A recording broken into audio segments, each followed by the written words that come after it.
to try something new. I'm going to just make a YouTube channel and get my thoughts on random things. Who cares? Probably nobody. So I'm going to scream into the void here for a while. So I was trying to think, well, okay, what would make a good first thing to talk about? And I've been obsessed with politics. And oh, cool!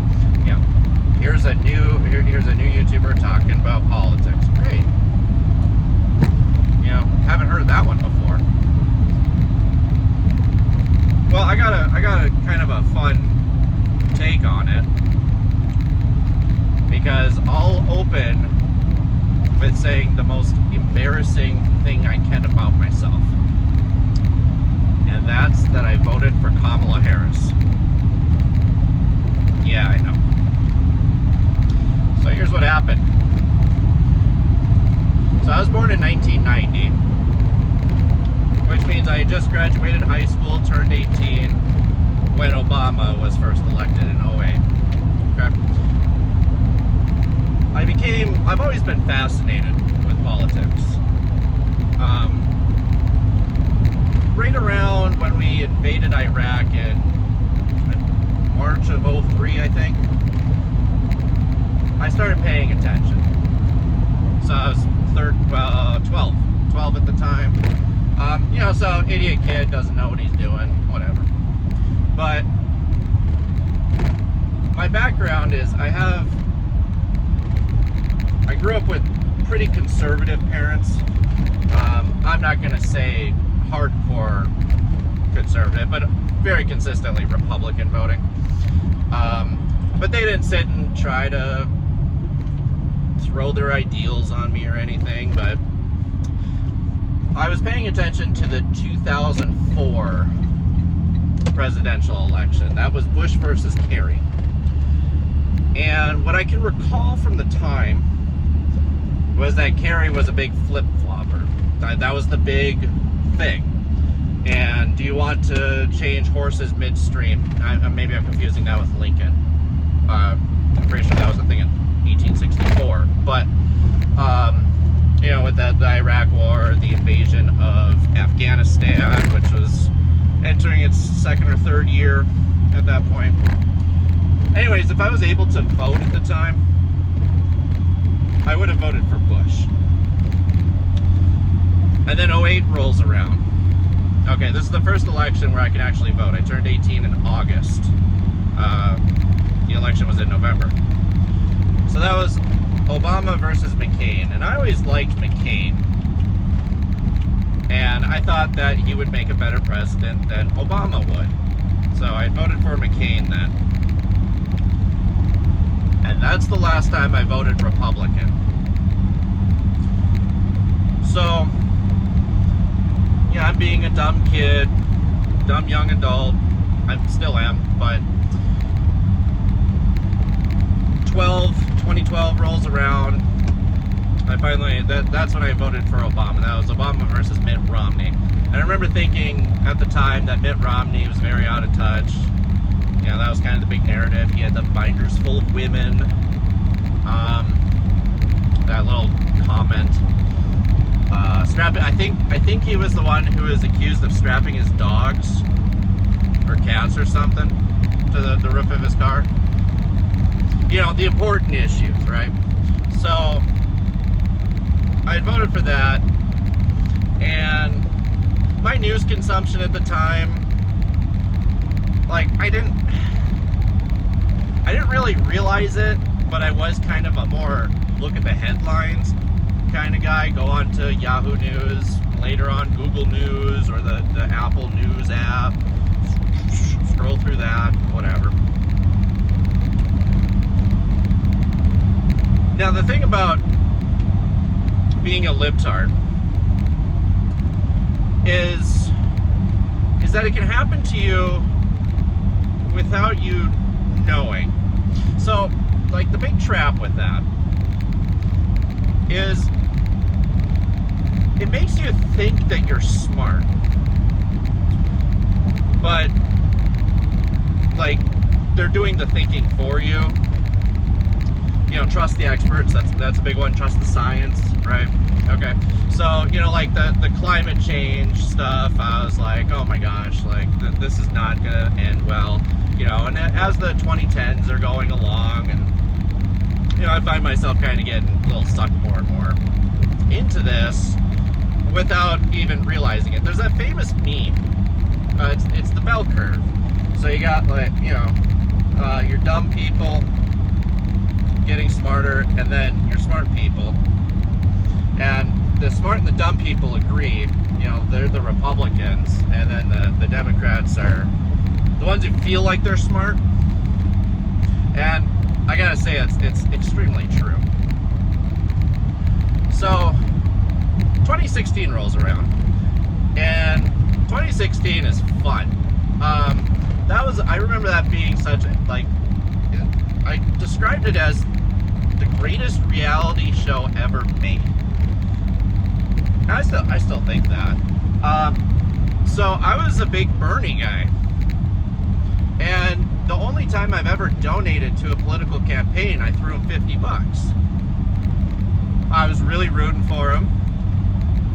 Obviously Clinton took it. And it did look kind of fishy. It was very much aligned against Bernie. But then Bernie goes and he's like, okay, you gotta support, you gotta support Clinton. Let me do the thinking for you. All right. And Donald Trump is evil. He's a bad man. And then the Russia stuff starts being whispered about and then blazed into our faces. And I was worried that there was a Russian operative getting into the White House. So I remember the day because they called the election the day after the election, or I don't know, sometime that night. But I remember I went and I voted for Hillary, and then I left my computer on at home on 5:38. And when I woke up in the morning, I refreshed the page, and Trump won. And I remember being pretty distraught about it. And I believe I was trying to quit smoking at the time, and I went and bought a pack of cigarettes. I was stressed out. Like, oh my gosh, this madman. Who, what would they say? Like, he doesn't have the temperament to be in office, all that. So, okay, great. And then I keep looking at the headlines. So like in 2017, there was the Charlottesville thing. Oh, Trump did not disavow the white supremacists. He describes himself as a nationalist. Like he hates black people. He hates Mexicans. And obviously, like any reasonable person ever, that's bad. Don't do that. And I swallowed this all hook, line, and sinker. And the thing about being a libtard too is I was aware that the mainstream media will exaggerate, will push narratives, are biased. I was aware of that. But I wasn't aware enough of it. I knew I was being lied to occasionally. I knew that a lot of this Trump stuff was a bit, that's the thing, I thought it was a bit exaggerated. The basic facts are true. Yeah, I'm sure they're framing it in ways that are bad, but yeah, I still bought most of the narrative, right? Okay. So then COVID hits, and I wanted to err on the side of caution. Maybe these lockdowns and stuff. And like I said, I grew up in North Dakota. I forgot if I said that. But I'm in North Dakota. I've been in North Dakota for almost my entire life. Unfortunately, I'll probably die here. But, well, I mean, I say unfortunately, it's not so bad. But, I remember thinking, so we didn't really have lockdowns here so much, but we did have the mask stuff, and yeah, I remember thinking, like, you know, even if the masks only help a little tiny bit, you know, what's the harm? What's the harm? Right? Like, why is this being made so political? Like, just wear the damn thing. Wear the damn mask. Social distance. Like, it's fine. Like, there are people dying from it. You know, that's my thoughts. And, you know, I kind of thought it was pretty disgusting of the Republicans or the conservatives in general to be what I thought to be so blasé. You know, listen to the scientists. Listen to listen to Fauci, right? You know, he's the dude in charge. He knows that. You know, like, he knows more than, you know, your McDonald's cashier. Like, why? You know, and that's the libtard way of thinking. Okay, because you're taking your thoughts and you're outsourcing it to other people to do your thinking for you.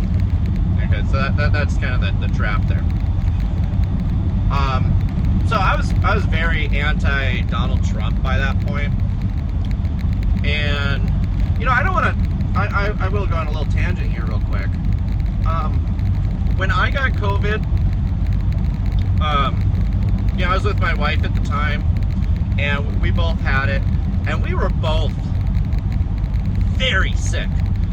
I believe it was the Delta variant when that was going around. And honestly, like, with how sick, I was 30, 29, 30 at the time. So was my wife. And I remember at the time thinking, and I still think this now, that if it's hitting us this hard, then I could see how it's killing your more vulnerable people. You know, your old people, your more sick ones. Like, I got it, you know. But most people I know who got COVID, it was the sneeze, you know, sniffles. But my anecdotal evidence on that is it was a pretty bad thing. But, you know, experiences vary on that. Anyway, tangent over. I was very anti-Trump about politicizing this disease. So obviously I voted for Biden. And then I saw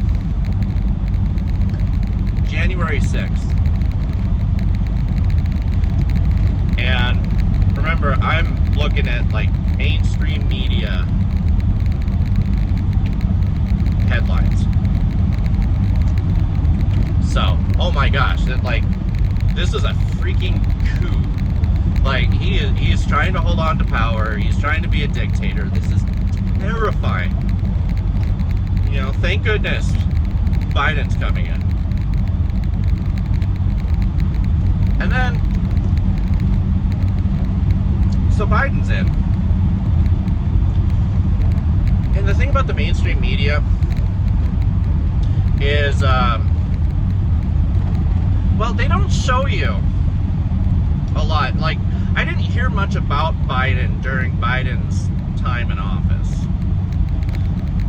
I didn't sit and watch him speak, and certainly CNN is not going to tell you about lion dog-faced pony soldiers. They're not going to tell you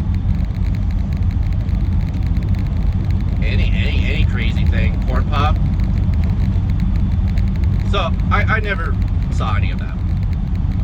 All I saw was that the crazy tweets were not happening anymore. The mainstream media seemed a lot more calm, therefore everything else seemed more calm.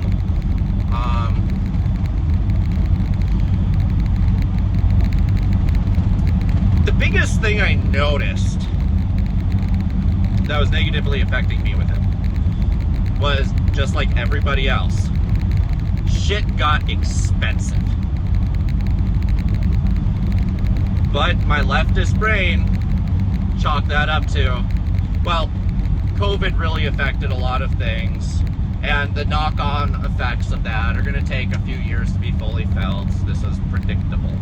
Because I remember even in 2020 saying that, yeah, there's going to probably be inflation. That's probably going to hit in a few years because, you know, supply chains and you know, like, you know, it takes a few years for everything to kind of catch up. So I chalked it up to that, not really Biden's fault. So Harris didn't really seem too bad. She seemed like the calmer option. And now you got Trump running again. The guy who tried to start a coup. And wow. No way I can vote for that guy. He even got convicted in court. Like, you got a former prosecutor versus a felon. It's a pretty obvious choice, you know, the thinking. So, of course, the mainstream media, they're not going to show you just how vapid she was. She made herself pretty scarce. You know, I did watch part of the debate with Biden before he dropped out. I did watch part of that and thinking, yeah, Biden's he's a little old, kind of falling apart there a little bit, but he's still better than the alternative. All right. Everything I was consuming said it was a toss-up, the race. It could go either way. Kamala, Trump. It's anybody's game. So imagine my surprise when I woke up the next morning after the election day and I saw that Trump swept the board as much as he could. Got all 7 swing states. Just basically as big of a blowout as you could get. And I'm thinking to myself, man, like, either the country has gone completely insane, or there's something that I'm not understanding. So I filed that away. And it just kind of went in the back of my head. And then, you know, I see all the stuff Trump's like doing before he gets into office. He's actually like kind of trying to be president, you know, and you know, the things he's saying are the little things that, little bits that I do hear, I don't find terribly disagreeable. Okay. So he gets in, and Elon Musk gets to work with Doge, which I thought was actually a pretty good idea, but the mainstream media at the time, and this is only like 6 months ago, and they were like, wow, Elon Musk is coming in, he's a billionaire, the billionaires are taking control, it's going to be an oligarchy. And I remember being a little bit worried about that. Like, oh wow, they're just giving Musk all this power, right? Well, there's a part of me that thought that, certainly. But there was the other part of me that said, hey, this guy is one of the most successful businessmen of our lifetimes. This guy builds rockets.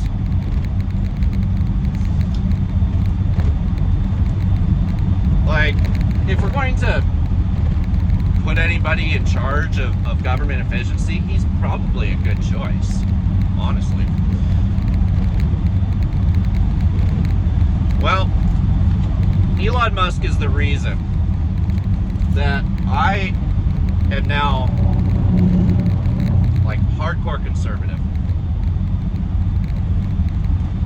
So I remember hearing whisperings,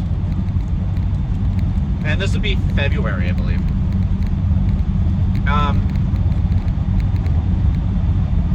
They start to go after USAID, and they're finding things like and I'm going to be misquoting it here, okay, but 15 million for condoms for Africa, 10 million for Sesame Street in Afghanistan.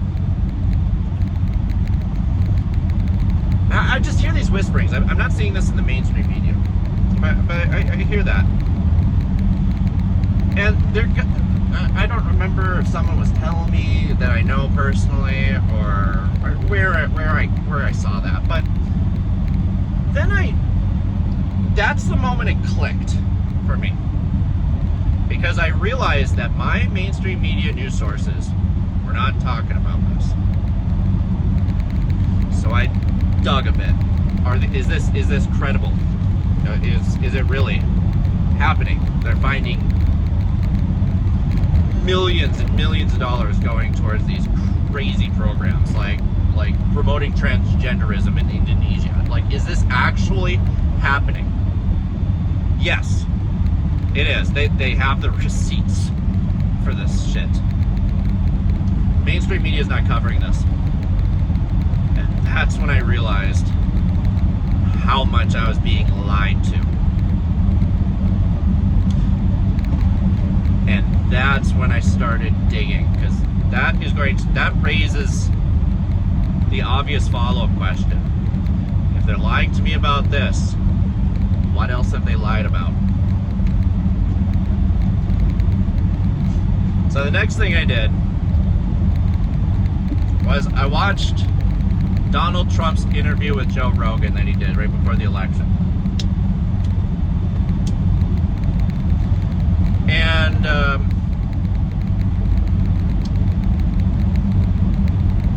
Donald Trump was always portrayed as a boorish idiot, right?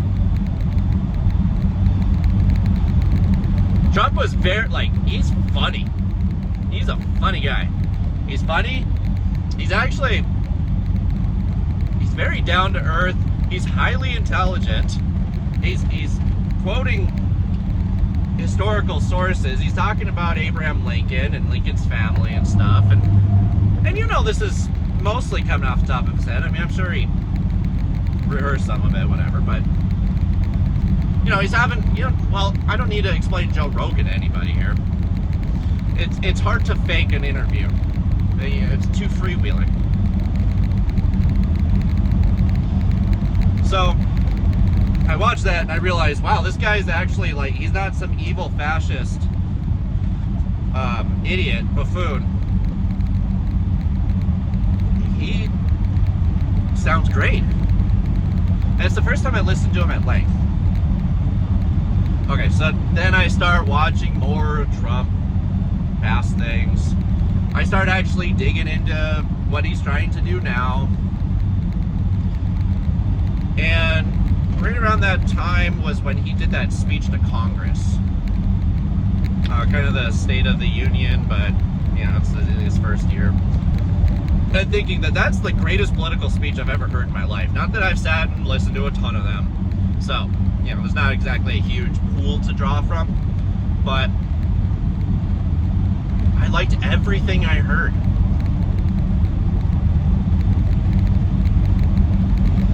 So, shit, I think I'm a conservative now, right?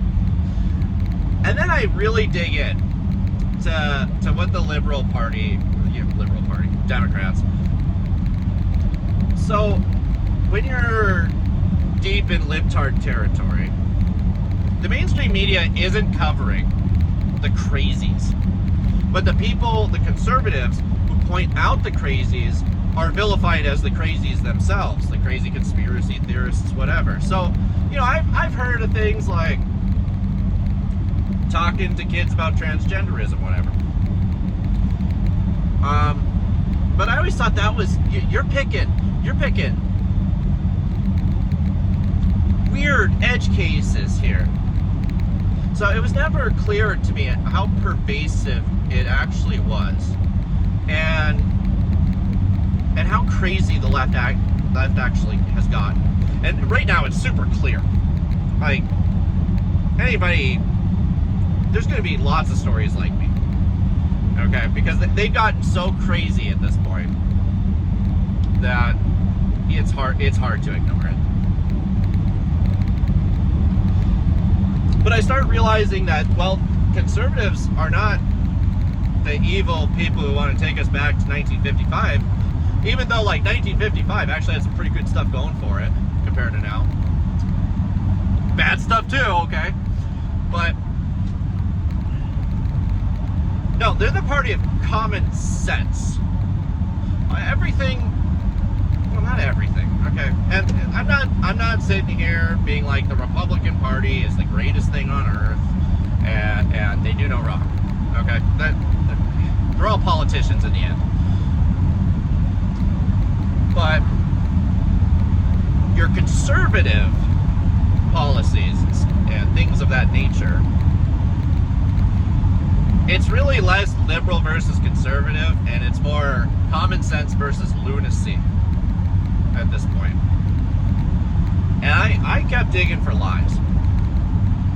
Charlottesville, I brought that up earlier when I was going through my little timeline. That is one of the most egregious lies of all of them. That one pissed me off. Because if you actually watch his speech, he literally disavows the white nationalists directly. That was a straight up lie that I believed for years. Just yesterday, I found out that Kyle Rittenhouse, the men he shot, were white. It was always framed. I don't think they ever came out, the mainstream media came out and said that they were black people. I don't think that they did. But they framed it in such a way that that's what I thought. I mean, not that it makes a difference. Self-defense is self-defense. Doesn't matter what the race is. But I always thought they were black. So that was another lie that I just uncovered. So, anyway, moral of the story, not that there really is one, but that's why the most embarrassing thing that I have ever done was I voted for Kamala Harris and Joe Biden and Hillary Clinton. So, anyway, I'm going to leave it at that right now.